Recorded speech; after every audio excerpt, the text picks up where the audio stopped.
good morning, you lovely lot, and a warm welcome to the 10 o'clock news from the EV Cafe, brought to you this week by Geotab, who know who you are, where you are, and how you're doing what you're doing.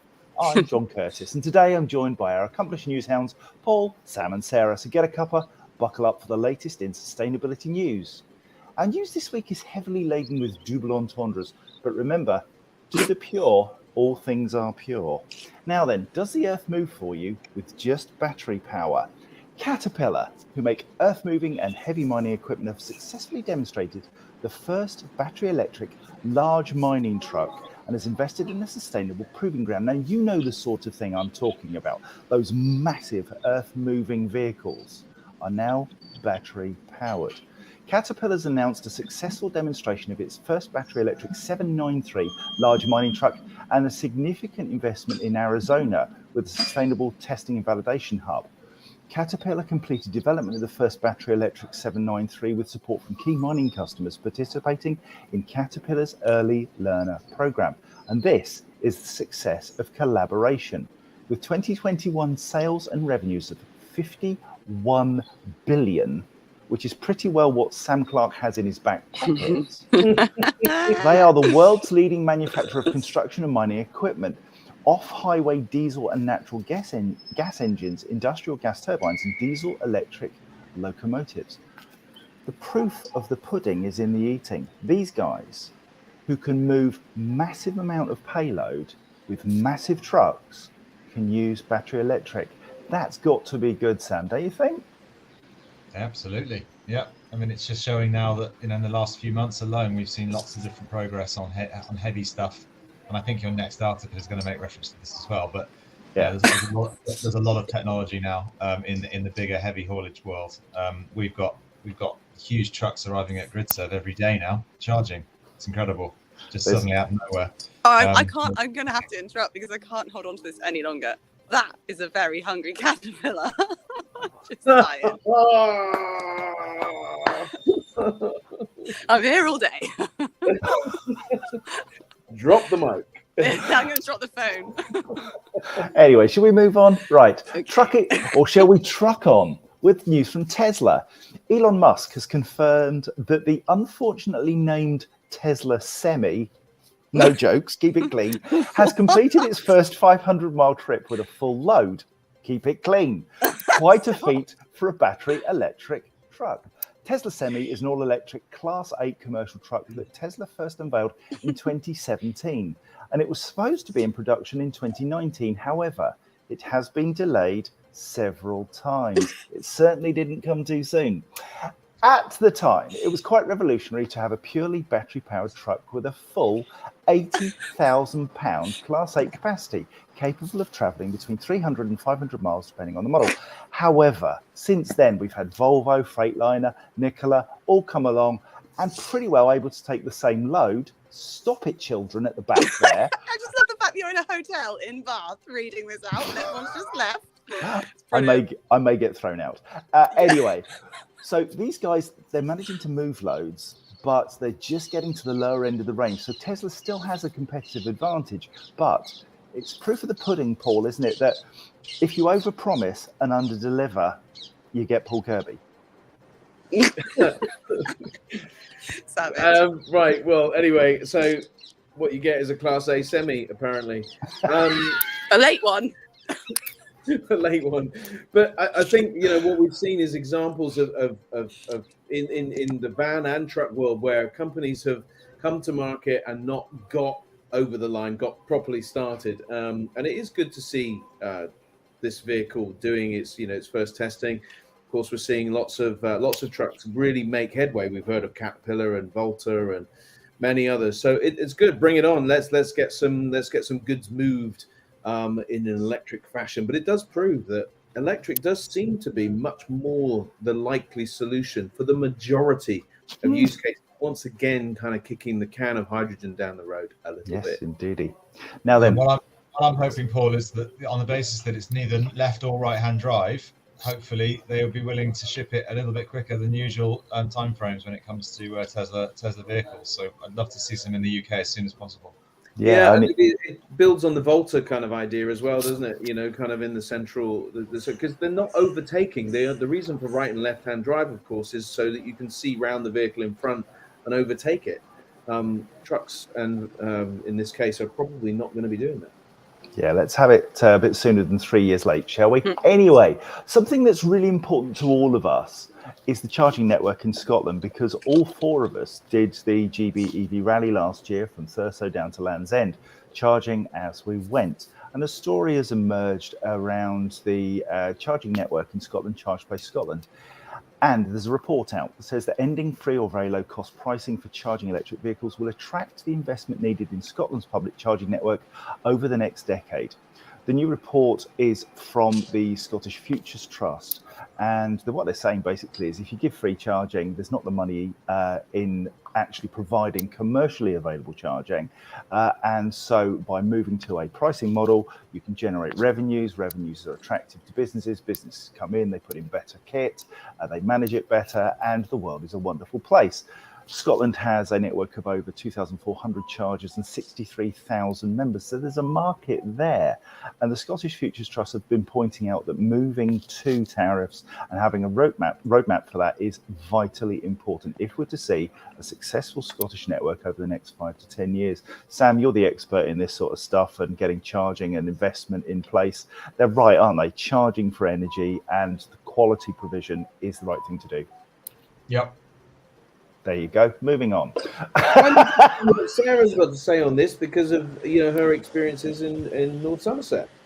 Yeah, and it's about the fact that that revenue needs to go towards the fact that a lot of government funding never used to, it does now, come with the necessary revenue for the maintenance contracts. That was all expected to be taken in-house into the councils. Of course, that's not business as usual, not a skill set that they have. So yes, absolutely. Same reason that Podpoint and Tesco's are starting to charge for theirs as well. It just makes better commercial sense. And with the more vehicles on the road, it doesn't need to be such a carrot scenario anymore. You can always do lamppost charging, Sam. What do you think? Nice. I'm standing here just wow. for you. Yeah. That vehicle actually plugged into a post. Wow. Yeah, and it's working. I must give it credit. And if you can tell the vehicles passing behind me, there's only been a few, and 3 out of 5 have been electric. So it's quite exciting. Not sure I've ever seen that before. Times are changing, Sam. Times are changing. Yeah, I mean, to echo Satis's point, in London they did the same thing many years ago in terms of stopping Source London system being free and starting to commercialise it, and it just has to happen. It's the only way the market will keep growing. Absolutely. Paul, wakey love, van stuff coming your way. Ready? Yes. Let's go. Fleet operators are failing to utilise their electric vans, with diesel-powered models being worked twice as hard, according to data from Michelin. It shows the average diesel van travels 63 miles a day, whilst electric models cover just 23. The data also highlights that 59% of electric vehicles are being plugged in when the state of charge is greater than 50%. Alberto da Monto said range anxiety is clearly impacting the fleet market's confidence in electric vans, resulting in EVs being overcharged and underworked.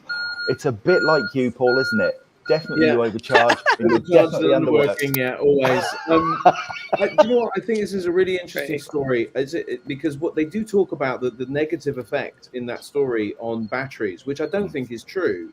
I think the ABC always be charging is not. We need sort of Dr. Ewan McTurk really to answer this question. Maybe we can put it to him. But from an underutilization point, the point is well made. The vans that are in action are perfectly able to do 63 miles or more. And actually, the more you utilize them with the relative cost of energy, you're benefiting from the overall total cost of ownership, improving as the more miles you do. So it's a false economy to just try and run them on the shortest routes. You've got to get the optimal route.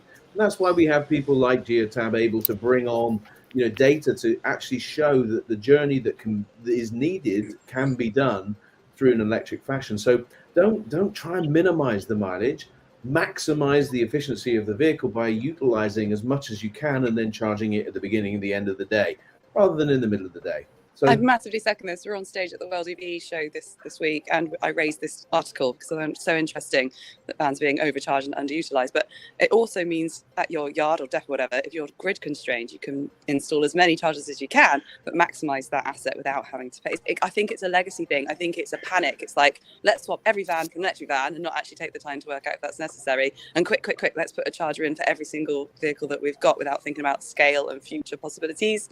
So yeah, I think that's where it's come from personally. I'm hoping that if we repeat this study in like 18 months or 2 years, it'll start to show that behavior and use case changing with any luck.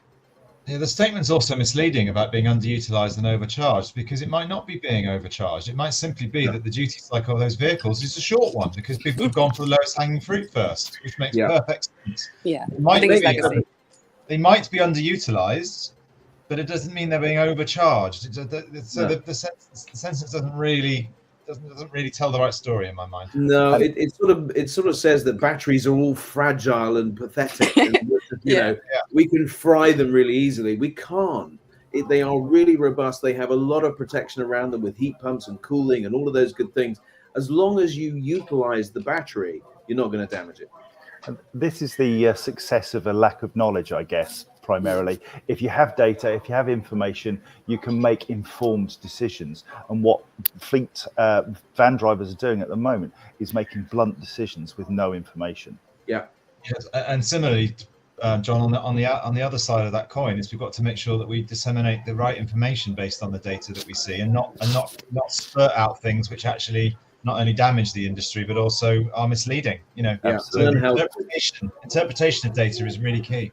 And that's the purpose of this story, is that sometimes we have to call out the facts, the truth, the evidence, because that story is running in mainstream press. And our job is to make sure that we challenge when the facts don't support the headline. Moving on, hydrogen is not a dirty word for EV drivers. We saw it this week at the London EV show, unlike the World EV show that Sarah was at. Yeah. I'm going to pick that one up tonight. The world. We came across a vehicle from Plug Charging, a rapid mobile off-grid charging solution that can charge an electric vehicle anywhere, even if the driver's not present. The world. The driver's definitely not the president. The service is provided via a fleet of mobile vans which operate like an EV charge delivery service. The mobile chargers utilize off-grid green hydrogen and other green fuels with an onboard power generation system. And Jared Morris, the CEO, Paul, he came and spent some time with us talking about it. And he was brilliant, wasn't he? We challenged him. We talked about hydrogen and losing so much energy in the conversion process. He has it sussed.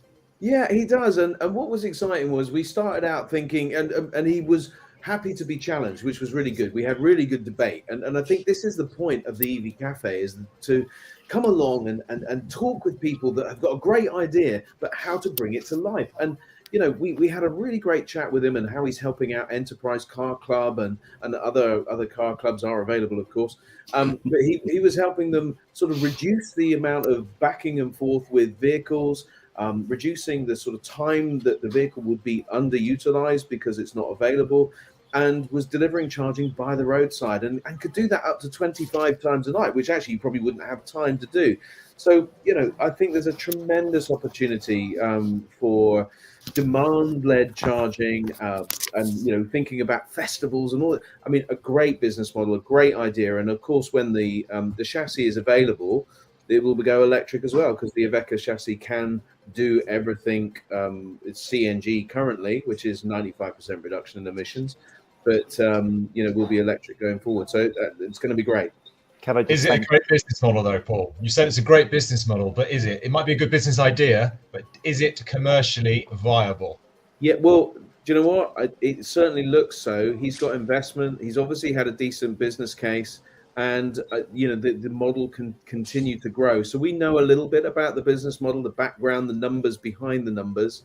And there's certainly the ability to have a margin, to franchise that model, to begin to push it out into lots of different use cases.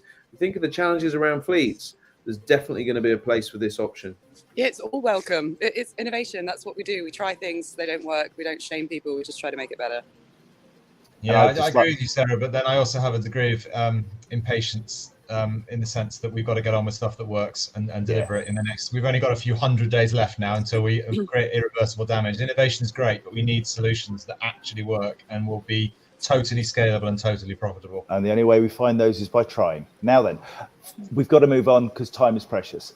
Finally, it's the Green Fleet Annual Industry Awards next week, where I am hosting the event, and the EV Café, I believe, will be in attendance. And in bits, yeah. We're not in a table, are we? We're just like all over the show. Yeah, exactly. We'll be scattered to the four corners. But we'll have the great and the good of the industry in the room. Whatever you're doing next week, it's important. Remember that we are out there. Come and talk to us. Come and give us hugs. Come and chat. Come and challenge. Come and engage, because it's all about you and the economy. The economy, the community. Whatever you're doing next week. Yeah, it's all about the World EV Show in London. President of the world. Yeah, indeed. Shut your face. Whatever you're doing next week, stay safe, drive clean, and see you next Friday. Until then, it's goodbye from me. It's goodbye from them. It's goodbye from the lady behind me. This has been an EV Cafe production brought to you this week by Geotab. Other sustainable news services are available, but this is just Butter! The EV Cafe News is regulated by Big Stuart Interval, Sparky from My Energy Tug from the IA, installed by EV Civils and monitored by Geotab. The news is performed by professionals. Please do not try this without a walking frame and a cheese string. This has been the news that you never knew you needed, and it will not be tomorrow's chip paper. Until next week, goodbye. Bye. Bye. I need it.